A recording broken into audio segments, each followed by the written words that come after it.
thing about it was great to be at home. It was great to kind of embrace and let Dallas continue to embrace us, continue to motivate and we inspire other people.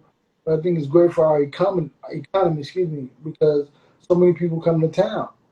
I mean, with so many businesses hurting right now because of COVID, this is something beautiful to see that he brings in, brings in the people like nobody because the Cowboys don't do it, Mavericks don't do it, Rangers don't do it, but Earl Spence does bring in and it does affect the economy. How much does Errol Spence Jr. mean to the city of Dallas? I think it means a lot because I mean we haven't had champions in a long time, So I think what was the Mavericks won like maybe 2011, I believe, right? just 9 years ago. Yeah. We need this, It's always good. It's always great and inspiring because boxing is a metaphor for life. So you apply boxing to whatever you do in the ring, but at the same time, it's like a metaphor for life. I mean, people go through pain, sorrow, get beat up, get bumped, but they have to keep getting up and keep pushing on.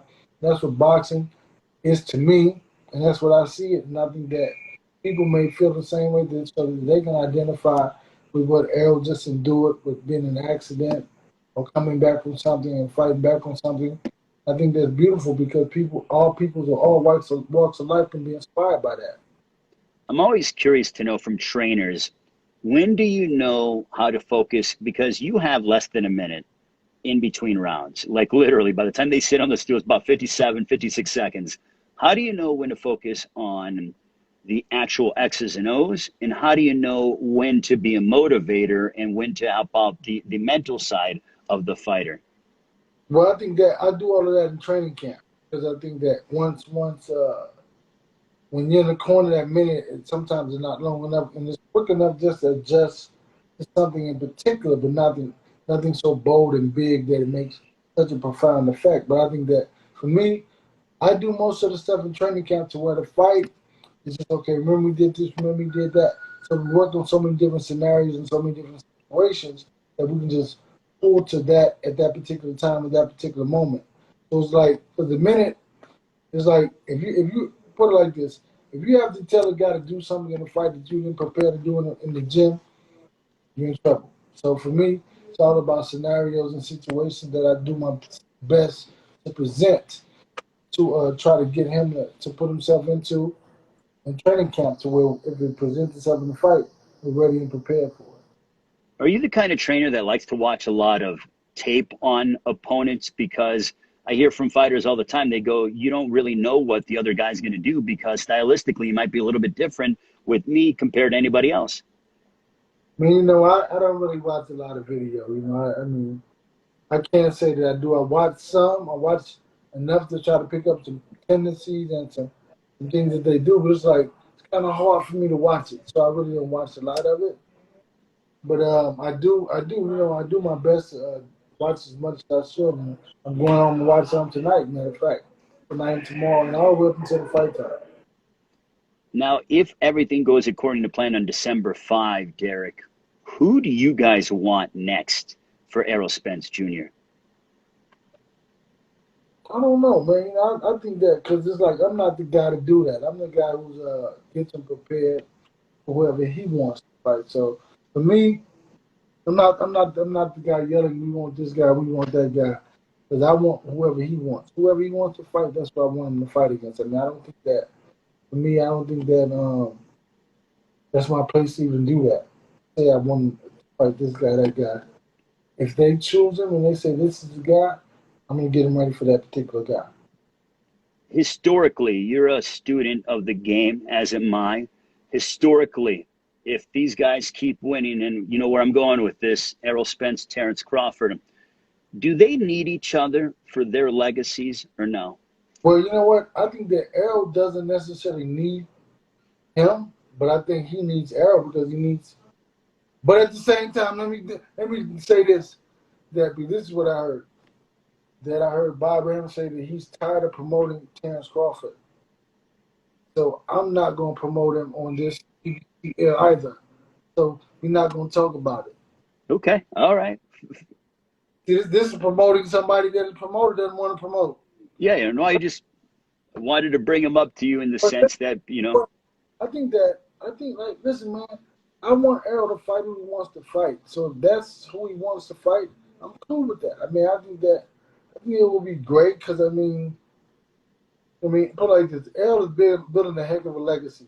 You think about the with Danny Garcia, Sean Porter, and Mikey Garcia. Those three fights right there, or Hall of I Fame, mean, and all three of those guys are probably going into the Hall of Fame for sure. If you think about it, so he's building his own legacy with or without whoever he's fighting, or with or without the other guys anyway. Tom Porter's doing it himself. Mike Garcia did it himself. And Danny Garcia doing it himself, meaning that they're fighting other top quality opposition. So you don't necessarily need any individuals who've never fought anybody of relevance. You don't need a guy like that. yeah. It's all hypothetical, you know. Ray Leonard didn't fight whoever he wanted to fight. So many people go through history and don't fight whatever, but it's like I want Earl to fight who he wants to fight. But at the same time, he's fighting put like this. That guy doesn't have a resume like Sean Porter. That guy Yeah. doesn't have like Mike Garcia. That guy doesn't have a resume like Danny Garcia. So what are we talking about? Yeah. Well, I'm just huh? someone that has an extensive resume is Manny Pacquiao. That's right. And and that, I mean, you know Right. this, if COVID is behind us at AT&T Stadium, that to me would probably draw about 80,000 people, assuming that we're able to pack stadiums. Right. That's right. You can get everybody in the house. It's like so you think about we're in the business of fighting fighters who are very established. And listen, I want that other fight to happen. Whatever, come on, man. Whatever people want it, whatever, you know. But at the same time, Manny Pacquiao would be great. That would be a good, phenomenal fight. Hey man, listen, it'd be beautiful. We probably get about 80 in there. You're right.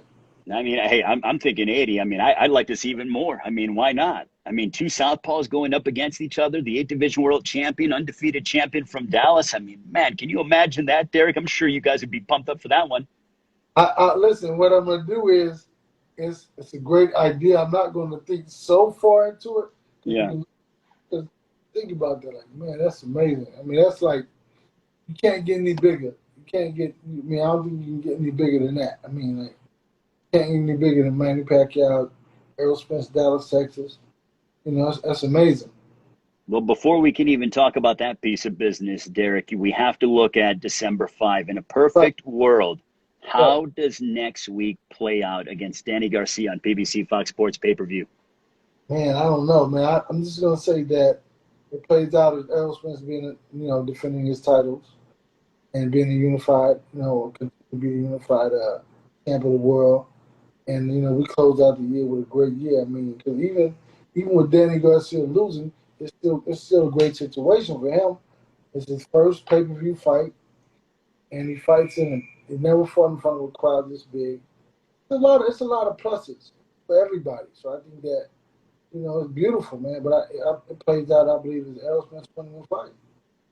Derek, I know that you guys kind of keep yourself secluded and everything else. You don't pay attention to what social media and writers and everyone, those around the sport say. But are you aware that you're being talked about if Errol wins next Saturday, December 5, as being potentially the 2020 Trainer of the Year?